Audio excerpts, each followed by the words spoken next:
Lakas loob na humarap sa News 5 ang isang alias Gina.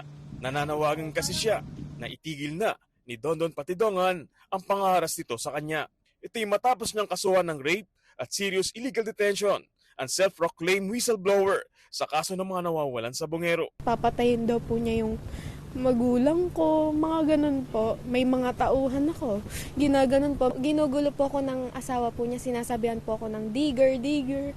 Ganun po. Kinat nga po ako sa TikTok. Tapos sinabi niya, magkano ba? Kwento ni Gina, 2021 niya nakilala si Dondon matapos siyang mapanood sa social media. 16 anyos pa lamang daw siya noong mga panahong yon at isang content creator. Noon, ang pakilala pa raw ni Dondon sa kanya ay Jason at niligawan siya nito. Pinangakuhan siyang susuporta ng pag-aaral pero umpisa pa lang, kabado na sa kanya si Gina dahil may mga bodyguard na armado ng baril. Ayoko naman po talaga sa kanya eh. Talagang gusto ko na po talaga umuwi nun pero hindi po niya ako inuuwi. Hanggang sa inahin na siya ni Patidongan sa Sinaloan, Laguna para bumisita sa isang farm. Binigyan daw siya ng bahay, sasakyan at pera. Pero paulit-ulit din daw siyang pinagsamantalahan at tinakot na papatayin kung hindi raw makikisama kay Patidongan. Hindi po ako nakapagsumbong kasi pinagbabantaan din po niya ako. Tsaka nung time po na nirape po ako, may nakaamba pong barel. Minsan nga po, gino-joke niya ako sabi niya. Ilalagay kita sa sako Tuwing minsan tinatakot niya ako. Lagi po nasa likod yung barel, sinasabi po niya na, di ba napag-usapan na natin to? Kahit di ko po alam yung sinasabi po niyang napag-usapan, wala naman kaming pinag-usapan na gano'n. January 2022, may ibinigay raw na cellphone si Patidongan kay Gina. May nako-open ditong social media account ng isang Marlon Bakay. Di ito masyadong inintindi ni Gina. Ang sabi po niya, dun daw po yung sa nagchochope, ganon. Sabi ko, ha?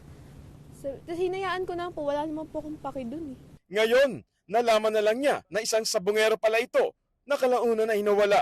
Kung babalikan naman nangyari noong January 2022, umalis sa Tanay Rizal si Marlon Bakay at kapatid niyang si James. Kasama rin nila sina Mark Joseph Velasco, Rondel Cristobal at Roel Gomez para magsabong sa Manila Arena.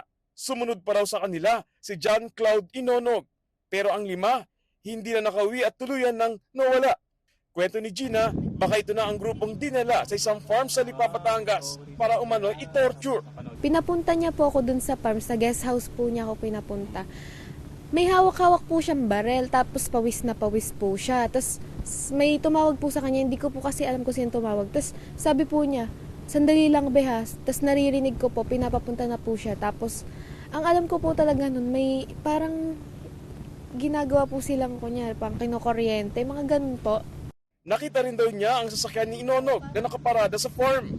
At nang pumutok na ang balita at nailabas na sa News 5 ang unang kwento na nawawalang grupo ng sabungero. Inutusan daw ni Patidongan si Gina na sirain at itapon ng cellphone. Pinapasunog niya po sa akin, tapon ko daw po sa dagat sa Quezon or basta pukpukin ko daw po ng martilyo. Alaman ko po na ang totoo niyang pangalan, mga nagkakalabuan na po kami noong mga 2023 na siya po si Don.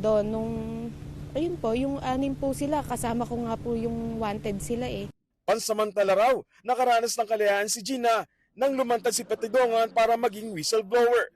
Sa mga panahong ito, bumuo na ng sariling pamilya si Gina. Si Dondon naman, binawi raw ang lahat ng kanyang ibinigay. Pero ang asawa ni Dondon, hindi raw siya tinigilan sa panggugulo. Sa ngayon, gusto na lang daw ni Gina na matapos na ang pangaharas sa kanya.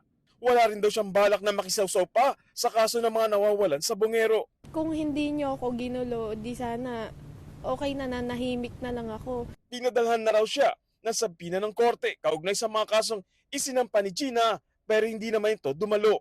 Bukas ang aming himpilan sa pahayag ni Patidongan sa issue. Kapatid, para sa 1PH, Gary De Leon, News 5.